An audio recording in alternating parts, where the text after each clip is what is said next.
Sedang kedua orang buta itu keluar, dibawalah kepada Yesus seorang bisu yang kerasukan setan. Dan setelah setan itu diusir, dapatlah orang bisu itu berkata-kata. Maka heranlah orang banyak, katanya, yang demikian belum pernah dilihat orang di Israel. Tetapi orang Farisi berkata, dengan kuasa penghulus setan, ia mengusir setan. Demikianlah Yesus berkeliling ke semua kota dan desa. Ia mengajar dalam rumah-rumah ibadat dan memberitakan Injil kerajaan surga, serta melenyapkan segala penyakit dan kelemahan. Melihat orang banyak itu, tergeraklah hati Yesus oleh belas kasihan kepada mereka, karena mereka lelah dan terlantar seperti domba yang tidak bergembala. Maka katanya kepada murid-muridnya, tuaian memang banyak, tetapi pekerja sedikit. Karena itu mintalah kepada Tuhan yang empunya tuaian, supaya ia mengirimkan pekerja-pekerja untuk tuaian itu. Demikianlah Injil Tuhan.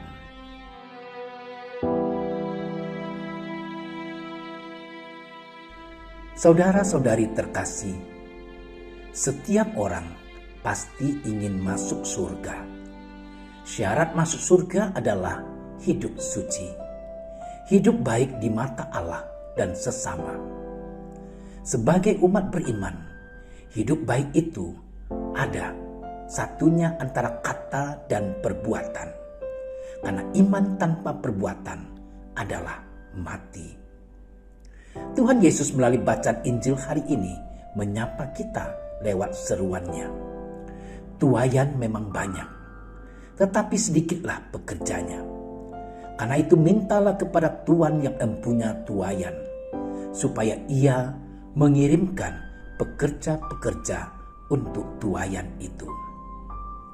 Seruan ini juga panggilan dari Allah agar semua orang mengusahakan kekudusan dalam hidupnya sehari-hari. Gereja dalam dokumen Konsili Vatikan II terang kepada bangsa-bangsa Lumen Gentium nomor 40 menyatakan, semua orang Kristiani bagaimanapun status atau corak hidup mereka dipanggil untuk mencapai kepenuhan hidup Kristiani dan kesempurnaan cinta kasih. Kepenuhan hidup Kristiani dan kesempurnaan cinta kasih diwujudkan secara nyata dengan berusaha menjadi kudus, sebagaimana Allah sendiri adalah kudus adanya. Di dalam dokumen yang sama diterangkan bahwa untuk mencapai kekudusan tersebut, umat beriman hendaknya berusaha melaksanakan kehendak Bapa dalam segalanya, dengan segenap jiwa membaktikan diri kepada kemuliaan Allah dan pengabdian terhadap sesama. Saudara-saudariku yang terkasih, panggilan menjadi kudus adalah panggilan untuk semua orang. Setiap orang dipanggil untuk mencapai kekudusan hidupnya dengan caranya masing-masing. Sebagai murid Kristus, jalan kekudusan itu adalah bersama-sama memanggul salibnya sepanjang hidupnya. Tuhan Yesus melakukan banyak perbuatan baik dan menolong banyak orang. Sebagai muridnya, kita pun dituntut menampakkan terang Kristus yang menyelamatkan itu kepada semua orang.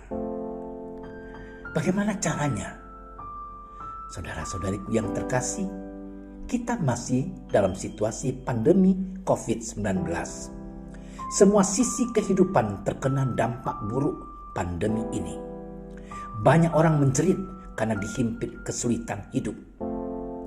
Betapa pahitnya para pekerja yang di PHK sehingga tidak berpenghasilan. Sementara anak istri butuh biaya, butuh untuk makan. Betapa sulitnya pengusaha karena mesti membayar gaji karyawan, sementara perdagangan tidak berjalan. Betapa pahitnya hidup para petani yang meskipun panen tetapi tidak laku terjual. Kalaupun terjual, harganya anjlok. Untuk menutupi biaya saja tidak mencukupi.